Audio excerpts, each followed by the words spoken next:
Lettre à Paul Démeny. Charleville, 15 mai 1871. J'ai résolu de vous donner une heure de littérature nouvelle.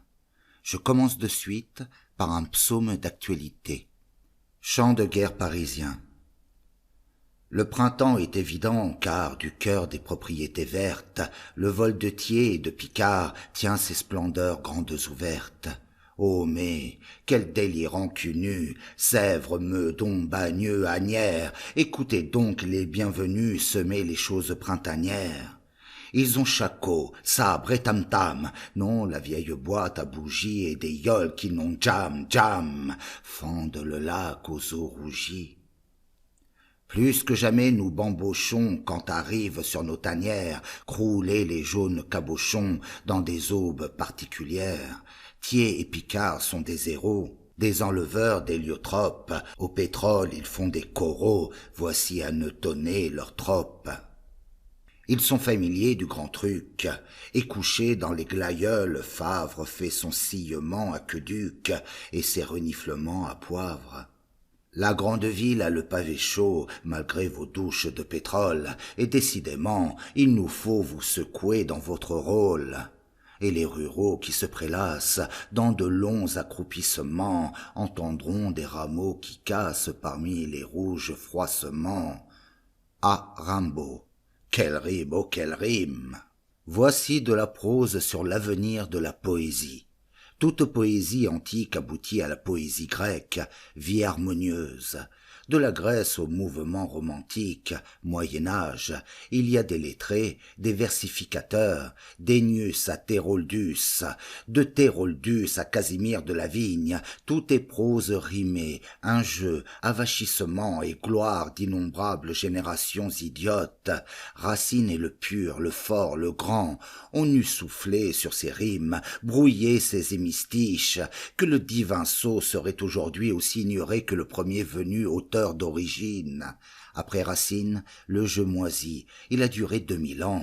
Ni plaisanterie, ni paradoxe. La raison m'inspire plus de certitude sur le sujet que n'aurait jamais eu de colère un jeune France. Du reste, libre nouveau d'exécrer les ancêtres, on est chez soi et l'on a le temps. On n'a jamais bien jugé le romantisme. Qui l'aurait jugé? Les critiques, les romantiques, qui prouvent si bien que la chanson est si peu souvent l'œuvre, c'est-à-dire la pensée chantée et comprise du chanteur. Car jeu est un autre. Si le cuivre s'éveille clairon, il n'y a rien de sa faute. Cela m'est évident. J'assiste à l'éclosion de ma pensée. Je la regarde, je l'écoute, je lance un coup d'archet. La symphonie fait son remuement dans les profondeurs, ou vient d'un bond sur la scène. Si les vieux imbéciles n'avaient pas trouvé du moins que la signification fausse, nous n'aurions pas à balayer ces millions de squelettes qui, depuis un temps infini, ont accumulé les produits de leur intelligence borgnesse en s'en clamant les auteurs. En Grèce, ai-je dit, vers et lyre rythment l'action. Après, musique et rime sont jeu, délassement. L'étude de ce passé charme les curieux. Plusieurs s'éjouissent à renouveler ces antiquités. C'est pour eux. L'intelligence universelle a toujours jeté ses idées naturellement. Les hommes ramassaient une partie de ces fruits du cerveau. On n'agissait pas, on en écrivait des livres. Telle allait la marche, l'homme ne se travaillant pas, n'étant pas encore éveillé, ou pas encore dans la plénitude du grand songe. Des fonctionnaires, des écrivains, auteurs, créateurs, poètes, cet homme n'a jamais existé. La première étude de l'homme qui veut être poète est sa propre connaissance entière. Il cherche son âme, il l'inspecte, il la tente, l'apprend. Dès qu'il la sait, il doit la cultiver. Cela semble simple. En tout cerveau s'accomplit un développement naturel. Tant d'égoïstes se proclament auteurs. Il en est bien d'autres qui s'attribuent leur progrès intellectuel. Mais il s'agit de faire l'âme monstrueuse, à l'instar des comprachicos, quoi. Imaginez un homme s'implantant et se cultivant des verrues sur le visage. Je dis qu'il faut être voyant, se faire voyant. Le poète se fait voyant par un long, immense et raisonné dérèglement de tous les sens. Toutes les formes d'amour, de souffrance, de folie, il cherche lui-même. Il épuise en lui tous les poisons pour n'en garder que les quintessences. Ineffable torture où il a besoin de toute la foi, de toute la force surhumaine, où il devient entre tous le grand malade, le grand criminel, le grand maudit et le suprême savant, car il arrive à l'inconnu, puisqu'il a cultivé son âme déjà riche, plus qu'aucun, il arrive à l'inconnu, et quand, affolé, il finirait par perdre l'intelligence de ses visions, il les a vues, qu'il crève dans son bondissement par les choses inouïes et innommables, viendront d'autres horribles travailleurs, ils commenceront par les horizons où l'autre s'est affaissé. La suite à 6 minutes. Ici j'intercale un second psaume, hors du texte. Veuillez tendre une oreille complaisante, et tout le monde sera charmé. J'ai l'archet en main, je commence. Mes petites amoureuses. Un hydrolat lacrymal lave les cieux vers chou, sous l'arbre tendronnier qui bave vos caoutchoucs, blancs de lune particulière aux pieds à larron, entrechoquez vos genouillères mes laiderons. Nous nous aimions à cette époque, bleu laideron, on mangeait des œufs à la coque et du mouron. Un soir tu me sacras poète, blond laideron, descends ici que je te fouette en mon giron. J'ai dégueulé ta bandoline, noir laideron, tu couperais ma mandoline au fil du front. Pouah, mes salives desséchées, roulées de rond, infectent encore les tranchées de ton sein rond. Ô mes petites amoureuses, que je vous hais, plaquées de foufes douloureuses, vos tétons laids, piétinez mes vieilles terrines de sentiments. Hop donc, soyez-moi ballerine pour un moment. Vos omoplates se déboîtent, ô mes amours, une étoile à vos reins qui boite, tournez vos tours. Et c'est pourtant pour ces éclanches que j'ai je voudrais vous casser les hanches d'avoir aimé. Fade amas d'étoiles ratées, comblez les coins, vous crèverez en Dieu, battez d'ignobles soins, sous les lunes particulières aux pieds à larron, entrechoquez vos genouillères, mes laiderons. A.R. Quelle rime, oh, quelle rime! Voilà. Et remarquez bien que si je ne craignais de vous faire débourser plus de 60 centimes de porc, moi pauvre effaré qui depuis 7 mois n'ai pas tenu un seul rond de bronze, je vous livrerai encore mes amants de Paris, 100 hexamètres, monsieur, et ma mort de Paris, 200 hexamètres. Je reprends. Donc le poète est vraiment voleur de feu. Il est chargé de l'humanité, des animaux même. Il devra faire sentir, palper, écouter ses inventions. Si ce qu'il rapporte de là-bas a forme, il donne forme. Si c'est informe, il donne de l'informe. Trouvez une langue. Du reste, toute parole étant idée, le temps d'un langage universel viendra. Il faut être académicien, plus mort qu'un fossile, pour parfaire un dictionnaire, de quelque langue que ce soit. Des faibles se mettraient à penser sur la première lettre de l'alphabet, qui pourrait vite ruer dans la folie. Cette langue sera de l'âme pour l'âme, résumant tout, parfum, son, couleur, de la pensée accrochant la pensée et tirant. Le poète définirait la quantité d'inconnus s'éveillant en son temps dans l'âme universelle. Il donnerait plus que la formule de sa pensée, que la notation de sa marche au progrès. Énormité devenant norme, absorbée par tous, il serait vraiment un multiplicateur de progrès. Cet avenir sera matérialiste, vous le voyez, toujours plein du nombre et de l'harmonie, ces poèmes seront faits pour rester. Au fond, ce serait encore un peu la poésie grecque. L'art éternel aurait ses fonctions. Comme les poètes sont citoyens, la poésie ne rythmera plus l'action, elle sera en avant. Ces poètes seront, quand sera brisé l'infini servage de la femme, quand elle vivra pour elle et par elle, l'homme, jusqu'ici abominable, lui ayant donné son renvoi, elle sera poète elle aussi, la femme trouvera de l'inconnu. Ces mondes d'idées différeront-ils des nôtres? Elle trouvera des choses étranges, insondables, repoussantes, délicieuses. Nous les prendrons, nous les comprendrons. En attendant, demandons aux poètes du nouveau, idées et formes. Tous les habiles croiraient bientôt avoir satisfait à cette demande. Ce n'est pas cela. Les premiers romantiques ont été voyants sans trop bien s'en rendre compte.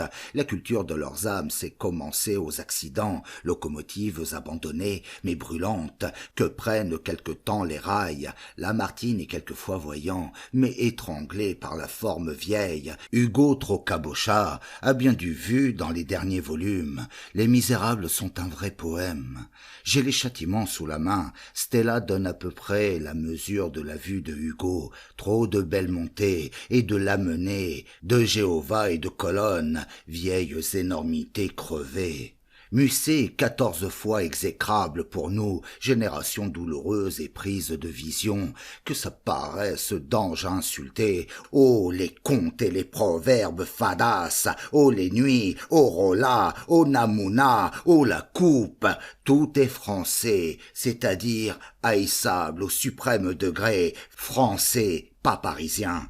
Encore une œuvre de cet odieux génie qui a inspiré Rabelais, Voltaire, Jean Lafontaine, commentée par Monsieur Taine. Printanier l'esprit de Musset, charmant son amour, en voilà de la peinture à l'émail, de la poésie solide. On savourera longtemps la poésie française, mais en France, tout garçon épicier est en mesure de débobiner une apostrophe Rollac, tout séminariste emporte les 500 rimes, dans le secret d'un carnet. À 15 ans, ces élans de passion mettent les jeunes en rute. À 16 ans, ils se contentent déjà de les réciter avec cœur. À 18 ans, à 17 même, tout collégien qui a le moyen fait le Rolla, écrit un Rolla. Quelques-uns en meurent peut-être encore. Musset n'a rien su faire. Il y avait des visions derrière la gaze des rideaux. Il a fermé les yeux. Français, panadif, traîné de l'estaminet au pupitre de collège, le beau mort est mort, et, désormais, ne nous donnons même plus la peine de le réveiller par nos abominations. Les seconds romantiques sont très voyants, Théophile Gautier, le comte de Lille, Théodore de Banville, mais inspecter l'invisible et entendre l'inouï, étant autre chose que reprendre l'esprit des choses mortes. Baudelaire est le premier voyant, roi des poètes, un vrai dieu. Encore a-t-il vécu dans un milieu trop artiste, et la forme si vantée en lui est mesquine. Les inventions d'inconnus réclament des formes nouvelles. Rompu aux formes vieilles, parmi les innocents, Armand Renaud a fait son Rolla, Léon Grandet a fait son Rolla, les Gaulois et les Musset, Georges Lafenestre, Coran, Claudius Popelin, Soulary, Louis Salle, les écoliers, Marc, Écart, Theuriet, les morts et les imbéciles, Autran, Barbier, Louis-Laurent Pichat, le moine, les Deschamps, les Desessarts, les journalistes, Léon Cladel, Robert Lusarche, Louis-Xavier de Ricard, les fantaisistes, Catulle Mendès, les bohèmes, les femmes, les talents, Léon Dierx et Sully Prudhomme, Copé, la nouvelle école dite parnassienne à deux voyants, Albert Merat et Paul Verlaine, un vrai poète. Voilà, ainsi je travaille à me rendre voyant, et finissons par un chant pieux. Accroupissement. Bien tard, quand il se sent l'estomac écuré, le frère Milotus, un œil à la lucarne, d'où le soleil, clair comme un chaudron récuré, lui darde une migraine et fait son regard d'arne, déplace dans les draps son ventre de curé. Il se démène sous sa couverture grise et descend, ses genoux à son ventre tremblant, effaré comme un vieux qui mangerait sa prise, car il lui faut le poing à l'anse d'un peau blanc, à ses reins largement retrousser sa chemise.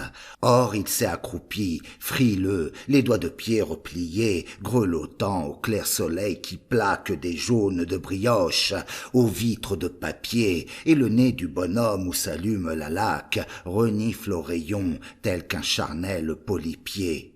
Le bonhomme mijote au feu, bras tordus, lippe au ventre. Il sent glisser ses cuisses dans le feu, et ses cheveux se roussir, et s'éteindre sa pipe. Quelque chose comme un oiseau remue un peu à son ventre serein, comme un monceau de tripes.